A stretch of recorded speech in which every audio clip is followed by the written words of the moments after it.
You are listening to the 90 Days Later podcast with Anna Charles, episode 40. Welcome to the 90 Days Later podcast, where I show you how to stop over drinking in 90 days without missing out on life. If you're not an alcoholic, but fed up with saying yes to a drink when you mean to say no, you're in the right place. Hello everybody, welcome back to the podcast. September already. What's happening to the year? Right, it's all those big celebrations coming up, isn't it? 3 months' time. Let's get started. We can get this drinking to a place where you are happy. Still plenty of time to do that. Okay, so today I am covering a topic that is to do with dealing with your thoughts that hold you back, right? The thoughts that hold you back, and how it can actually be fun and helpful to lean into the opposite instead. And I call this opposite thinking. Now, the genesis of this started years ago, before I came into life coaching, years before I actually had my transformation with alcohol.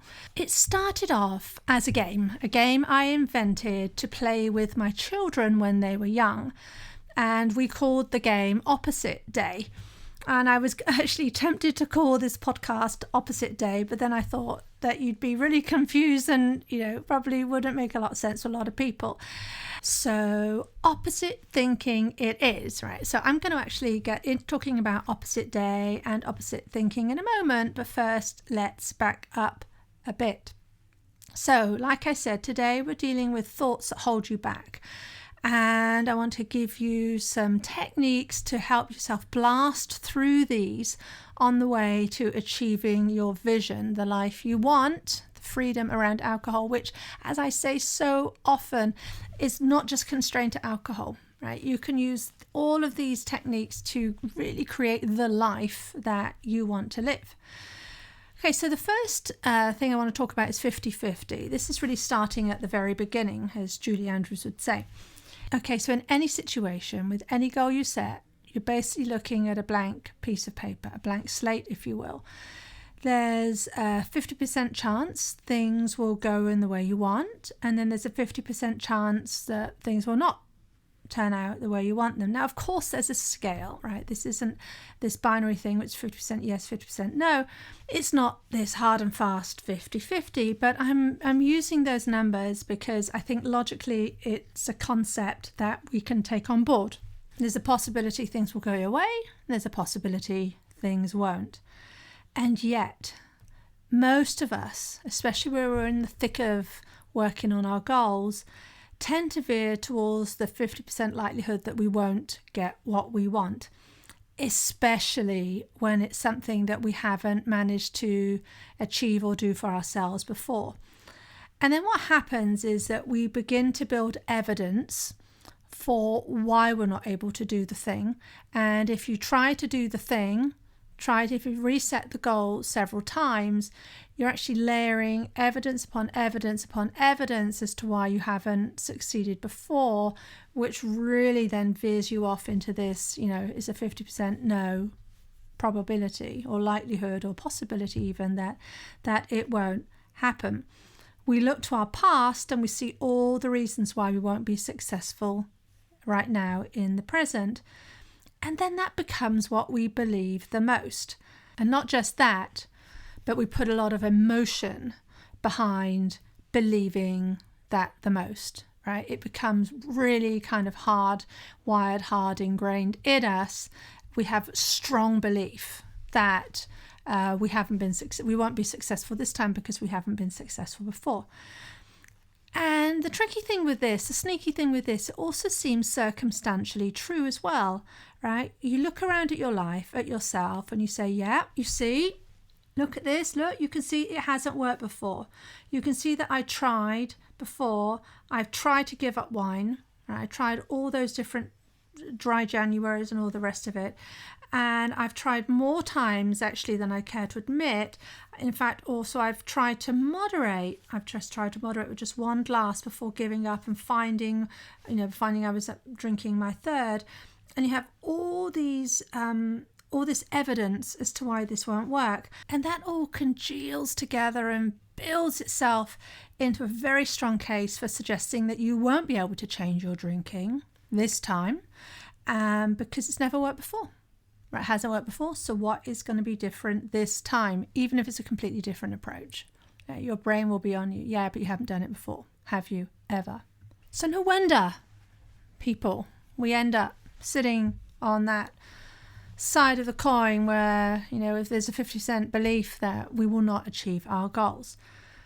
And what I really want to underscore here is that these feelings, these beliefs we have about our past, about our capability to change. We might say that we think we're capable, but deep down these beliefs and feelings can be very strong and that stop us, right, from taking the action we want to take.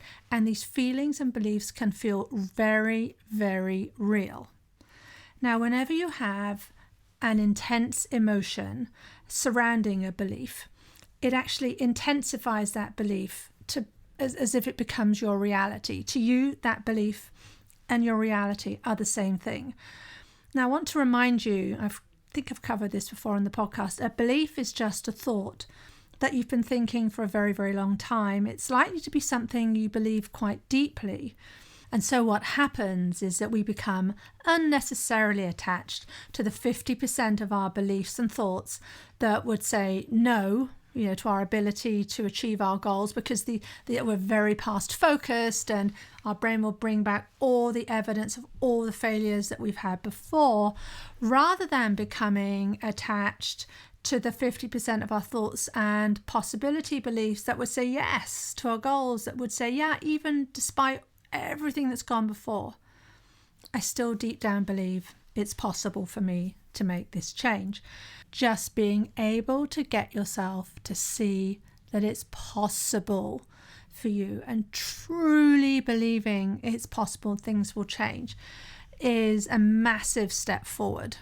But again, often this is so overlooked because people, they just want to race straight to taking the action, right? How do I do it? I've just got to stop drinking today, without really taking a stock of all the thoughts they've got going on that could be playing against themselves.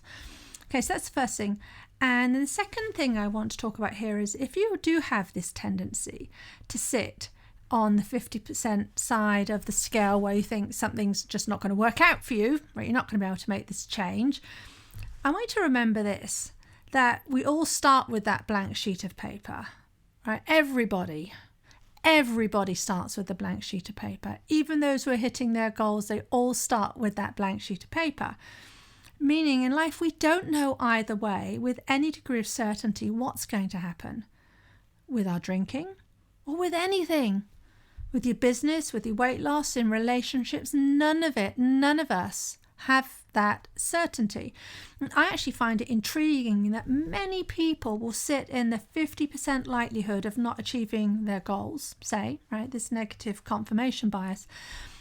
But they're all 100% certain in likelihood that they will be alive tomorrow. And just think about it, that the possibility that we will not be alive tomorrow is out there, right? Until it's happened, it hasn't happened. It could go either way. And yet we still say, yep, we just assume it's going to happen at the same scale. Think, well, it's just things are not going to be different for me tomorrow with my drinking, right? So there's no certainty either way for anyone with all of it. We all start with a blank sheet of paper. So why do so many of us veer down that it's not going to happen side of the equation?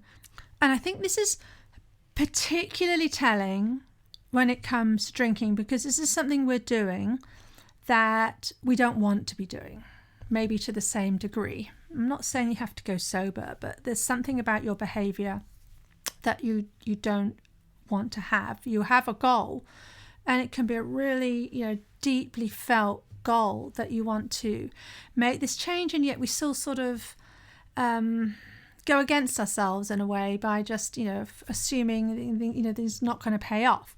So why is that?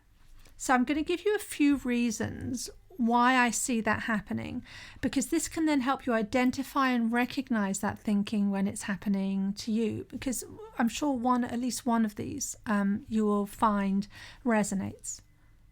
The first reason is that it feels safer not to get your hopes up, especially if you've tried many, many times before. Right? If we don't allow ourselves to think that we'll succeed, it's a way for us to protect ourselves from the inevitable, how we see as being inevitable disappointment when it doesn't work out. Right? And a symptom of this is when we say things like, I'll try my best. I'm getting better. I'm learning. It's not as bad as it was before. And these are vague statements. They're kind of statements that are giving ourselves an out. Yeah? We say these things to cushion the blow that we still see as being inevitable, even though it isn't, right? Because it hasn't happened yet. And we are guessing or predicting this time that we won't achieve the result. So we're in effect telling ourselves to expect defeat to avoid feeling disappointment. Right? You don't have to risk being wrong and get your hopes up and then be disappointed. But here's what I want to offer. Right? The sheer act of doing this means that we actually bring forward the disappointment. We're disappointed right now by telling ourselves that we're not going to achieve the goal anyway, so we may as well not try, rather than being disappointed later when we fail. But that completely ignores is that actually we might not fail. Right? So we might actually be feeling disappointment now unnecessarily because we are going to succeed this time. The second reason why we tend to tell ourselves and console ourselves, actually that's the word, console ourselves with the idea we're going to not achieve our goals, is because of familiarity and comfort. And we often confuse comfort for familiarity. We talk about living in our comfort zones, right? We all talk about that. It's my comfort zone, that's her comfort zone. And we talk about stepping out of our comfort zones to go for goals, and it all sounds very cool and all the rest of it. But it's actually completely ignoring the fact that what we call our comfort zone is actually anything but. And I say it's actually not a comfort zone where you are. Certainly if you're listening to this podcast and you want to change your drinking, you're not in a comfort zone with your drinking, but in a familiarity zone, which breeds a kind of fake comfort. So we need to think about it, right? You want to change. You have set these goals to change because you're uncomfortable being in the space where you are. Perhaps, you're drinking 3 glasses of wine a night and that's not what you want to continue with. You don't want to drink that, right? You don't want to drink those 3 glasses 5 nights a week, and you want more for yourself. You want to be achieving the things that you're not achieving today, right? I'm using that time differently. But if you tell yourself, well, this all sounds good, Anna, but it's probably not going to happen for me. And then you kind of go into existing in that reality, you're just going to stay in what feels familiar. But drinking 3 glasses of wine 5 nights a week is anything but comfortable. So by telling yourself it's not going to happen, by essentially failing ahead of time, it's just really another way for you to protect yourself from disappointment. Now, another reason why we tend to sit in the 50% likelihood of something's not going to happen is because it proves the negative beliefs we already have about ourselves. It's where we sort of thrash and judge ourselves for what we already think about ourselves. If you believe you won't be able to moderate your drinking because you're quote unquote just one of those people who can't do that, or if you think no one will take you seriously in your new career that you want to achieve, or if you believe you're not the kind of person who will lose 100 pounds and keep it off, right, then of course you're not going to be able to achieve those things because your brain will just work on proving that you're right. Right? It will seek all the evidence why you won't achieve the goals you've set. This is nuts. This is really when you're using you against you. And finally, the reason we err to the side of the 50% likelihood of not achieving our goals is because we actually think that's just the way it is, that we have no choice in the matter. Now look, we have all these thoughts and we have all this past evidence that our brain energetically collects for us as to why we won't succeed. As though it's just saying that is that this is just the way it is, right? We are on this repeat and this is your life and this is how it is for you. Like there's some great universal truth that can't be changed. we say things like, I'm not the kind of person who can only stick to one glass. I mean, just look at my family. None of us can. Right? We say these things as though we're reading the news, as though it's factually correct, but it's not so, people, not so. As I said just now, a belief is a thought you've thought for a long time. You might not even know it's something you're thinking. You truly might believe in every fibre of your being that that's just how it is. I want to offer that is not the case. No, it's not easy to change your thinking, right? But that's no reason why you can't do that. There's no reason. And I always say to people, you can think and believe whatever you want. That's totally up to you. And I'm not going to argue with you what's true and what isn't true and how you see things. All I will offer is, with any thought and any belief you have, is it serving you? There are some instances where you might truly believe something about yourself. You might really believe that if you come from a family of alcoholics and you are going to ultimately end up as one. You might believe that. But I would offer, is that belief helping you? Does that belief serve you? And if it doesn't, you have the option to drop it.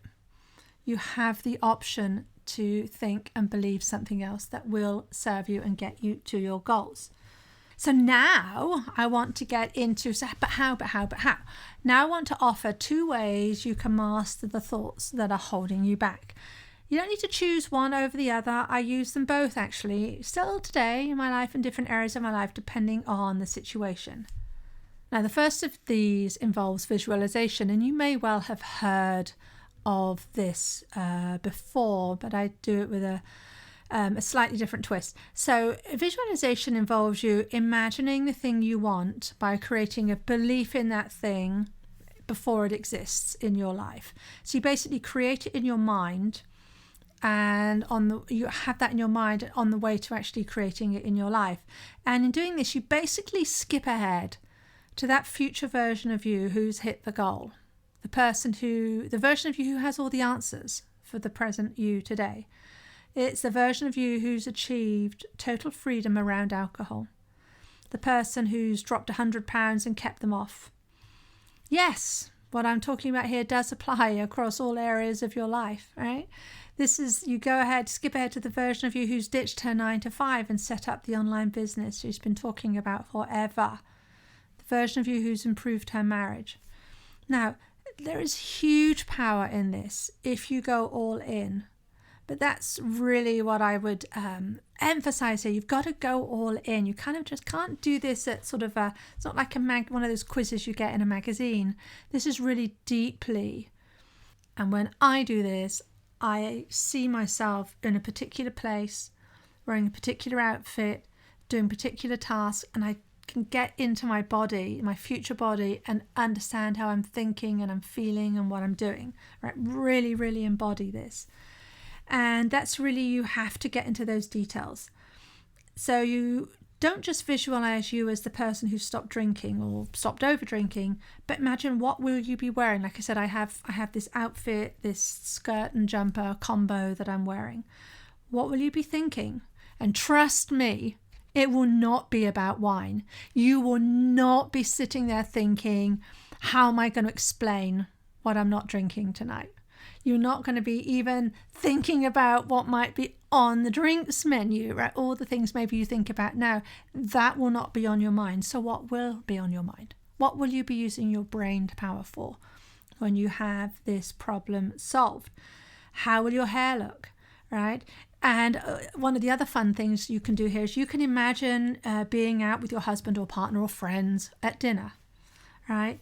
Imagine yourself, put yourself into one of your favorite restaurants, see it in your mind's eye, enjoying yourself, even as your colleagues or your husbands or friends orders a bottle of wine. And even when your husband leaves half of it, as he can't drink it all, and you don't feel any desire for it, even if it's just for the sheer matter, I just don't want to waste it, you're quite happy to leave the restaurant with half a bottle of wine on the table. And then you see yourself doing this, and you see yourself acting as a positive role model for your children perhaps, and of an example to yourself as to what's possible, and so on and so on. And the point is, you don't just imagine it, you act as if you are already that person. You get into her skin. How is she feeling? Because then the more you act as if, the more you actually do become that person in the moment, here and now. So really want to encourage you to do that. Get that person in your mind's eye, and then run your life today, or you can do this right now, as if you are that person. Be really curious about what will be different for you. Now, that's a very effective approach, but for some people it can be hard to maintain, right? Because it sort of feels a bit frivolous. I don't know. It just sort of seems hard to imagine somehow. And what happens is life gets in the way, and then the life you see around you crowds in and overrides all those future you thoughts that you might be finding difficult to hold on to. And perhaps you have a rubbish day, you feel stressed up to the eyeballs, and all thoughts of future you go out of the window as you reach for a glass of wine, because you have a real need to calm down now. This is your time. You have 1 hour to relax, right, before it all starts up again. I get it. I understand. So if that's you, you might find the opposite thinking, opposite day works a treat. Now, this is an approach that doesn't need sustained concentration, which is why it can be quite popular. You can use it one-off or on a continued basis over a day. It's up to you. And this is where opposite thinking can be quite powerful. So as I said in the intro, it all stems from a game I invented when my children were young, opposite day. And anyone listening to this with children will understand that it takes many different ways to teach children and to get them to do what you want them to do. And opposite day proved to be a fun way of achieving this, right? So the children ended up following instructions without even realizing they were doing it. And in simple terms, what it does is it challenged them to not just say no if they didn't want to do as they were told. So as children, when you ask them to, finish their dinner or go to bed or, whatever it is, put their toys away, there can be a tendency, an immediate reaction is no, right? That's their automatic programming to say no. And we with opposite day, we got them out of this, and it involved lots of giggles because there was a lot of role reversal going on that they could play with. And it became a way to teach them and me, and that was the revelation. It taught me how to think in a different way and how to really experience those different thoughts. Okay, so here's how it worked. Let's say, for example, if I wanted the boys to tidy their toys up, I would say, right then, leave all your toys all over the floor. So I'm even smiling, even just saying this takes me right back. And if it was time for them to finish their dinner, I would say, don't eat any of the food left on your plate. And this was funny because, of course, we were in opposite day. We all knew we were in opposite day. And I was saying things that I wouldn't usually say.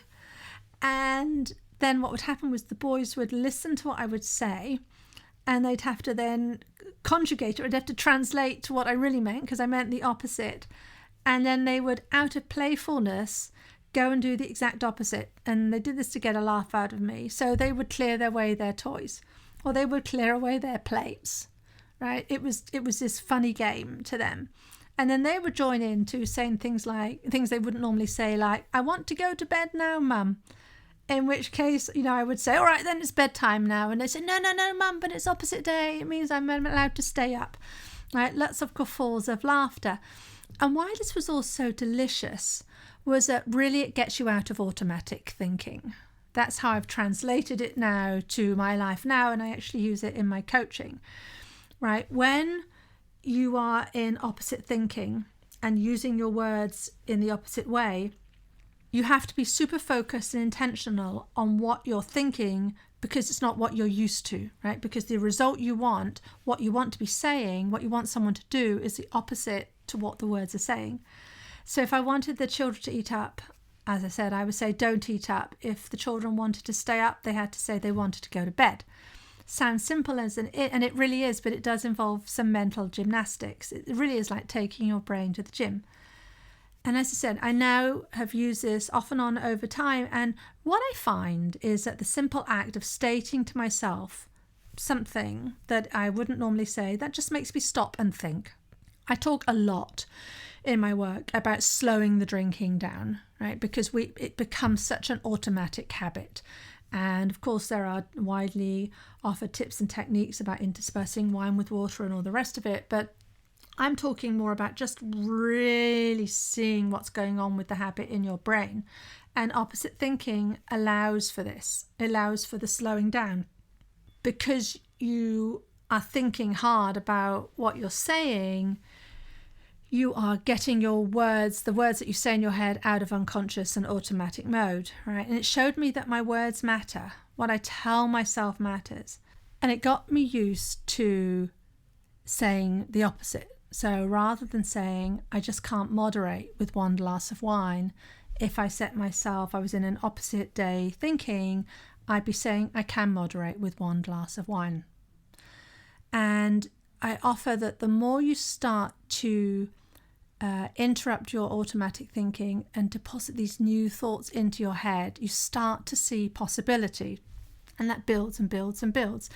And do it enough and follow through enough, and you begin to create new evidence about what you're capable of, right? You learn to tell yourself the opposite of what has become your story. That in itself, right? If you can get out of the repeat of I'm someone who just always loses control and can never, I have no off switch.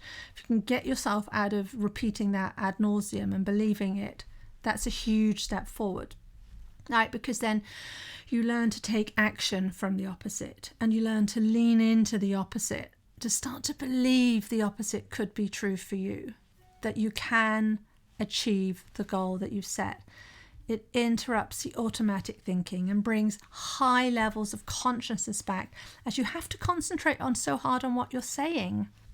And if there's one central message I want to give today, it's that by concentrating on how you're thinking, talking, and acting around drinking is so very important.